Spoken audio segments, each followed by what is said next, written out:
Shakers. दोस्तों, पिछले दिनों जब सोलर इक्लिप्स का साया हमारे देश पे छाया तो कोई भी नॉर्मल बिहेव नहीं कर रहा था। कुछ लोग तो घर से आज ही बाहर निकले हैं, ये सब भी गुजरे पड़े थे। ऐसे में हर कोई फ्यूचर में सूर्य ग्रहण को इवेंट की तरफ प्रमोट करने की सोचेगा। नेक्स्ट सूर्य ग्रहण में आप इंश्योरेंस कंपनी की ये ऐड सुनेंगे, द इक्लिप्स इंश्योरेंस। सूर्य ग्रहण के अंधेरे का फायदा उठाकर चोर आपके घर में चोरी भी कर सकते हैं, इसलिए तुरंत इक्लिप्स इंश्योरेंस करवाइए और अपनी संपत्ति बचाइए। टुकड़ा। नेहरू प्लानिटेरियम ने तो एक नई ऐड रिलीज करने की सोची। सूर्य ग्रहण को देखने के लिए यहां जो भी भीड़ जमा होगी उसका लाभ उठाइए और अपनी कंपनी का लोगो हमारे टेलीस्कोप पे लगवाइए। लोगों को आपका लोगो देखने का सुनहरा मौका मिलेगा। जल्दी कीजिए टुनटड़ा। होटेलियर्स ने फूड आइटम्स को बदलने की सोची, जैसे ये एक्लिप्स वड़ा।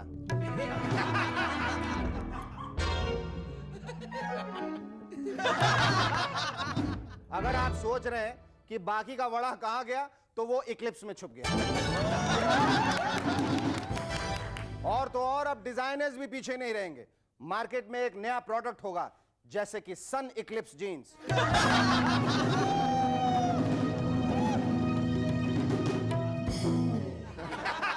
इसे जो भी पहनेगा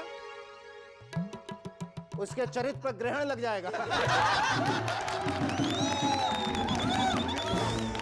और ऐसी बकवास आइडिया प्रमोट करने के लिए हमारे शो को ग्रहण लग जाए। इससे पहले मैं आज के गेस्ट अनाउंस कर दूं। आप guest सुनाइट lyricist Mehboob and model Divya पला। But before that, give a large round of applause to Cherokee and the rubber band, but only on one condition, if he answers this riddle correctly. Cherokee, old chap, what is this? Eclipse. Go on.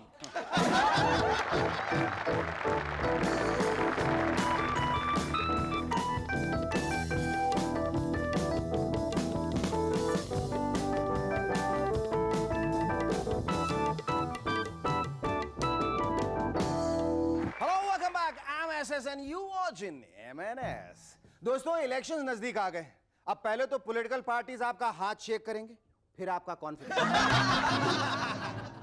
Sonia जी को election symbol मिला है हाथ। सही बात है, अक्सर हमने देखा है कि सारी स्पीचेस वो हाथ पर लिख के पढ़ती। और दूसरी बात है कि आज हमारे देश में ये जो इलेक्शन का माहौल पैदा हुआ है, उसके पीछे इन्हीं का हाथ तो है। हाथ हो गई यार। शरद पवार साहब को चरखा सिंबल नहीं मिला, उन्हें घड़ी मिली। ठीक ही हुआ, पवार साहब जो इतने सालों से पॉलिटिकल नींद में थे, अचानक जाग उठे। अरे सोनिया जी तो फॉरेनर है, मुझे तो आज तक पता ही नहीं था। अब अलार्म क्लॉक मिलने की वजह से शायद वो जल्दी जागा कर। कांग्रेस वर्कर्स सोनिया जी से बहुत डरते, ईमान से। कहीं वो दोबारा पार्टी प्रेसिडेंटशिप से रिजाइन करने की धमकी ना देते। फिर उन्हें मनाने के लिए पार्टी वर्कर्स को बहुत सारे बलिदान देने पड़ेंगे। मसलन अपने बाल मुड़वाना, खून से खत लिखना, भूख हड़ताल करना, वगैरह वगैरह। सुना है अब तो कांग्रेस वर्कर्स ने साइनाइड कैप्सूल्स के लॉकेट्स मंगवाए। पता है क्यों? क्योंकि सोनिया जी ने अपनी लेटेस्ट स्पीच में कहा है, डू और डाई। पहले जब सोनिया जी मीटिंग्स बुलाती थी, तब इन मीटिंग्स में पिन ड्रॉप साइलेंस हुआ करती थी, बिल्कुल स्कूल की तरह। अब माहौल इतना स्ट्रिक्ट हो गया है कि टीयर ड्रॉप साइलेंस है। कांग्रेस वर्कर्स मन ही मन रो रहे हैं। एक आंसू भी छलके तो सोनिया जी सुन लेंगे।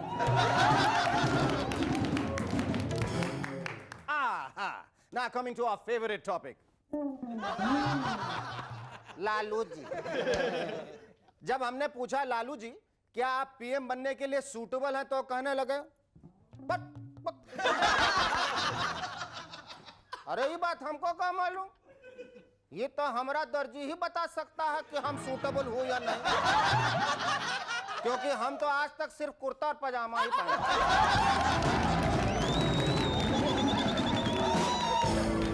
सूट के बारे में हमको कुछ नहीं पता। जब से अमेरिकन मर्दों ने यह सुना है कि हिलरी क्लिंटन सेनेट के इलेक्शन के लिए खड़ी होने वाली हैं, वहां का हर मर्द अब उनका इंटर्न बनना चाहता है। भाई ये तो ऑप्टिमिज्म की हद हो गई। उनके इस आशावाद का कारण है हिलरी क्लिंटन की लेटेस्ट पब्लिक स्पीच, जिसमें उन्होंने कहा, Can somebody please come down here and turn me on?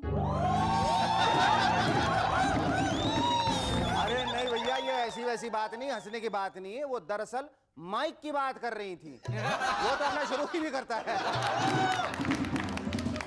Subhash Ghai की फिल्म ताल का एडवर्टीजमेंट कहता है, ऐश्वर्या राय 20वीं सदी की लड़की, अनिल कपूर 21वीं सदी का मर्द और अक्षय खन्ना सभी सदियों का मर्द। सुभाष जी, हमें सिर्फ ये बता दीजिए कि अपनी पिक्चर ताल में आपने इन तीनों का तालमेल कैसे बिठाया। अब इस ऐड को गौर से देखिए। पत्नी को प्रेयसी बनाने वाला लोकप्रिय गैस। Gas she. एक तो गैस लोकप्रिय नहीं होती, और गैस होने से आपकी पत्नी प्रेयसी तो दूर, आपके साथ रहने के बारे में भी 10 बार सोचेगी। आपने कभी गौर किया, ये चाइनीज लोग भी अजीब होते हैं। ऑनोस्कोप के नाम पे एक दूसरे को जानवर बना देते हैं। Are you a dog? Yes. I hope you are not a cat, क्योंकि मेरी कैट से नहीं बनती। यहां तक तो ठीक है, बट इमेजिन कल को कहेंगे your business partner is a snake. हो गया आपके भरोसे का सत्यानाश। या your mother in law is a monkey. और आप सोचेंगे फिर भी वो जू में नहीं, मेरे घर में क्यों रहती है भाई। आजकल बच्चों को पढ़ाना बहुत मुश्किल हो गया है, ईमान से। जो अपने माहौल में देखते हैं उसी को सच मानते हैं। कल्लू राम ने अपने बेटे से पूछा, बेटा ये बता, अगर एक ट्रेन 110 किलोमीटर की स्पीड से दिल्ली से निकले तो वो कलकत्ता कितनी देर में पहुंचेगी? तो बेटे का जवाब मिला, पापा अगर दूसरी ट्रेन से टकराई तो कभी नहीं, अगर डीरेल हुई तो 2 दिन बाद, और अगर ट्रैक्स पे पानी भरा हो तो मॉनसून के बाद। क्लास में टीचर ने पूछा, ब्रेकेबल ऑब्जेक्ट्स यानी ऐसी कौन सी चीज है जो आसानी से टूटती है, फूटती है? बच्चे ने कहा, जनता दल। एक रीसेंट अमेरिकन सर्वे से पता चला है कि जो लोग च्युइंगम खाते रहते हैं उनकी मेमोरी इंप्रूव होती है। हमें तो नहीं लगता है। अब देखिए ना, अजय जडेजा साहब तो दिन भर च्युइंगम खाते रहते हैं, पर वो तो सब कुछ भूल गए। एक्टिंग करते हैं, बैटिंग करना भूल गए। गोल्फ खेलते हैं, क्रिकेट खेलना भूल गए। और तो और रात को डिस्कोथेक्स में घूमते हैं, क्योंकि कैप्टन बनने का सपना भी वो भूल गए। Our first guest on Movers and Shakers tonight is the pen behind some of the most popular songs recently. His songs in Rangila set the youth on fire, and he has since then written for films like Bombay, Doli Saja Ke Rakhna, and Hum Dil De Chuke Sanam, amongst others. Ladies and gentlemen, please welcome lyricist Mehboob.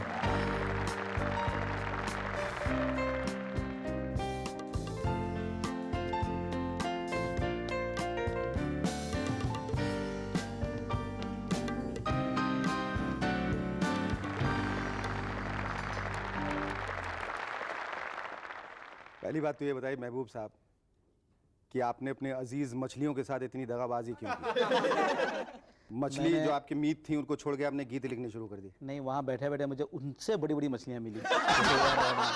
Mani Ratnam, हाँ, प्रियदर्शन। अच्छा, तो मैंने सोचा चलो अब इस समंदर में छलांग मारते हैं टाकियों को छोड़कर। तो आपने क्या सोच के, मैंने क्या सोचा था कि आपको राह कहाँ से मिलेगी? वहाँ बैठे बैठे जो आप तालाब के आसपास और उसके आर पार देखा करते थे, तो आपको जो जिस बड़ी मछली की बात कर रहे हैं, आपने क्या सोचा था वो बड़ी मछली कहाँ से आएगी? नहीं, हुआ यूँ कि उस वक्त मैं गज़लें लिखा करता था, और गीतकार बनने का कोई ऐसा मेरा इंटेंशन नहीं था कि मैं गीतकार बनूं। मुझे वो इतना था कि शुरू में मैं स्क्रिप्ट राइटिंग के तौर से इंडस्ट्री में आना चाहता था। आप स्क्रिप्ट राइटर बनना चाहते थे? स्क्रिप्ट राइटर बनना चाहता था मैं। उसमें भी मामला ये था कि खुद ही लिखो, खुद ही खुश हो। हिम्मत नहीं थी कहीं जाके बताऊँ, कुछ करूँ। फिर मेरे एक दोस्त थे रफ़ीक करके, जो इस्माइल के दोस्त थे और मेरे भी दोस्त थे। तो एक दिन रफ़ीक ने मुझसे कहा कि इस्माइल इंडस्ट्री में वायलिन बजाता है, आप उनसे मिल लो, वो कहीं ना कहीं टाका भिड़ा देंगे।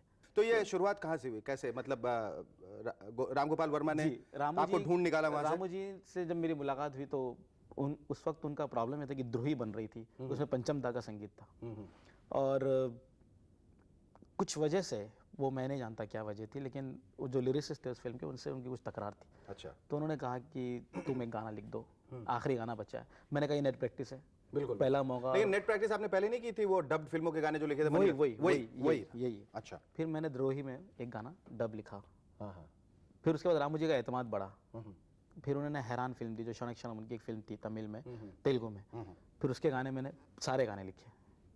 फिर मेरा ये इरादा रहा कि यार अब अगर मैं ब्रेक चाहता हूँ, मेरे दिल में अगर ये जगह थी, तो मैं सोचा कि रामू जी के साथ मैं करूँ, उनकी पहली फिल्म मुझे मिले। और फिर उन्होंने भी मुझे कहा कि थोड़ा सब्र करो, जब हिंदी फिल्म शुरू करूँगा तो आई विल कॉल यू। और जब उन्होंने रंगीला का प्लान किया, जब ए आर रहमान को साइन किया उन्होंने, तो सीधा मुझे। हाँ महबूब भाई, रंगीला के बाद, हालांकि रंगीला के लिए आपने पहले गीत लिखे थे, लेकिन रिलीज पहले बॉम्बे हो गई। जी हाँ, वो हुआ यूँ कि रंगीला के 3 गाने जब हम रिकॉर्ड कर चुके थे, तो उस वक्त तक मेरा और रहमान की काफ़ी ट्यूनिंग, दोस्ताना, एक दूसरे की समझ, हम मतलब काफ़ी हम क्लोज हो गए थे। तो उनको लगा कि यार बॉम्बे के लिए लड़का सही रहेगा, क्यों नहीं। वो कौन सा गाना है जिसके बाद आपको लगा कि आप सबके महबूब बन गए? वो कोई खास गाना ऐसा लगा कि नाउ आई हैव अराइव्ड, ये गाना, इस गाने का मुझे असल इंतजार में मेरा ख्याल है बॉम्बे के सारे गानों से मेरी आमद हो चुकी थी इंडस्ट्री में। फिर उसके बाद रंगीला ने एक न शुद्ध दो शुद्ध। हाँ, आप किन चीजों से प्रेरित होते हैं उर्मिला के अलावा? अफसोस है कि हमको उनसे प्रेरित होने दिया नहीं जाता है, दिया नहीं जाता। तो डायरेक्टर संभालता है, हमें म्यूजिक डायरेक्टर से मिलना होता है। अच्छा अच्छा, डायरेक्टर ही पर म्यूजिक डायरेक्टर। तो मैं रहमान, देखिए नहीं, आप ख्वाबों में शायद संभालते होंगे उन्हें, वो मत वो प्रेरणा नहीं वो बात की। हुआ नहीं, जब आप लिखते हैं तो कोई प्रेरणा तो रहती है, कोई आकृति, कोई दिमाग में कोई भाई तस्वीर मैं तो जूलिया रॉबर्ट्स तक पहुंच जाता हूँ, ख्याल अच्छा, में कहीं पहुंचने भी में क्या। हम दिल दे चुके सनम की रिलीज के बाद आपको क्या लगता है, आप अब किस मकाम पे? ये तो अब लोग बताएं कि मैं कहाँ हूँ, किधर हूँ। मैं तो वहीं घर में हूँ। अब जब कभी भी आपको मौका मिलेगा वापस दुकान जाने पे, आपको फिर थोड़ा वक्त मिलेगा, तो एक ऐसी क्या चीज़ है जो आप अपनी मछलियों से कहना चाहेंगे?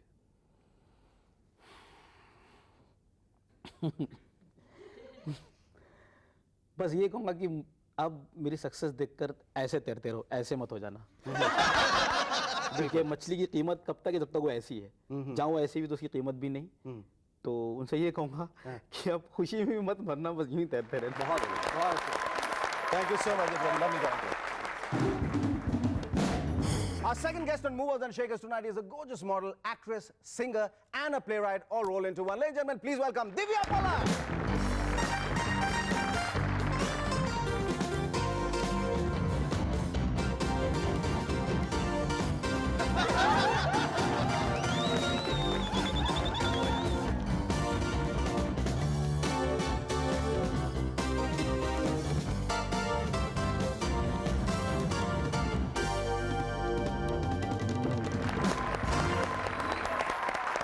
मुझे पता चला तुम्हारा नाम दिव्या पलट क्यों। जब तक मैं वहां गया तुम पलट के वहां से वहां से, जब तक यहाँ आया पलट के इधर से इधर आ गए।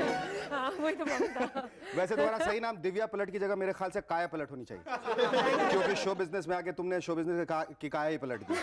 तुम मॉडलिंग भी कर रही हो, तुम एक्ट्रेस भी हो, तुम लिखती भी हो, तुम वीडियो एल्बम भी कर रही हो। तुम, मेरे ख्याल से ये आसान होगा तुमसे पूछना तुम क्या नहीं कर रही हो। Actually, बहुत कुछ. Tell me what's happening in your life, Divya. Well, right now I'm into films in a relatively big way. At least that's been my interest. Actually, since the age of 3, that's all I've wanted to do. So I think I've had the longest wait in this industry possible. पर 30 साल की उम्र से तुमने सोच लिया मुझे, मैं अगर कुछ बनूंगी तो सिर्फ अभिनेत्री बनूंगी और कुछ नहीं? और कुछ नहीं. कुछ नहीं. नहीं. तो क्या क्या तुम preparations क्या थे तुम्हारे? Besides growing up. Okay, this is going to be really funny, but my first role was my mom's gonna kill me. No. Okay, my first role actually on I did a couple of ads. I did the surf ad, so I'm going to give you the decent side first. Okay. I did the surf ad for 4 years, where there was this little girl running with a little boy. But my first role in pre-KG was that of a gorilla. Of a gorilla.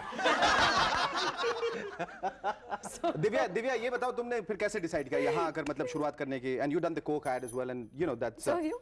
So right, yes. So another thing in common between the two of us, yes. Oh, I'm so sorry. अला, क्या face है? how do you manage so many things at one time? I'm 20. I have to be able to manage it. Yes, but कैसे मतलब तुम model भी हो, actress भी हो और इतनी सारी भाषाओं में कर रही हो. हाँ. हिंदी में भी कर रही हो, अंग्रेजी में भी करने वाली हो, कन्नड़ में भी कर रही हो, तुम लिखती भी हो, हाँ, लिखती हूँ. पियानो भी बजाती हो, सब कैसे करती हो? कैसे वक्त कैसे मिलता है तुम्हें? Piano. Sorry, but I don't play the piano that well. So that's where I spare time. Tell me, how did you start writing? How did I start writing? I'm with a university in the States. I'm studying at Stanford. मेरे ख्याल से ये सही programme नहीं है इनके लिए और हमारे पास वक्त भी उतना नहीं है कि हम इनके बारे में सब कुछ बातें कर सकें. Anyway, हाँ, आप बाहर भी पढ़ती हैं. I'm studying at Stanford, अच्छा. which has become very famous because Chelsea Clinton is studying there, which is why it's become really, really famous. You know, so उनसे I'm. आपने क्या-क्या सीखा है? उससे बहुत कुछ. बहुत कुछ. Anyway, हाँ. उनके पापा से बहुत कुछ.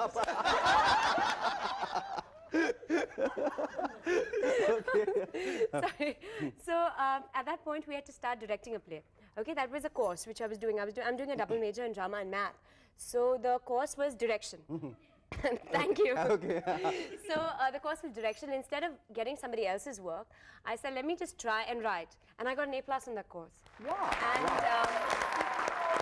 But tell me, you know, तुम्हें ऐसा नहीं लगता कि अभी तुमने शुरुआत की लेकिन इतनी सारी शोहरत तुम्हारे हिस्से में आ गए? How do you handle that?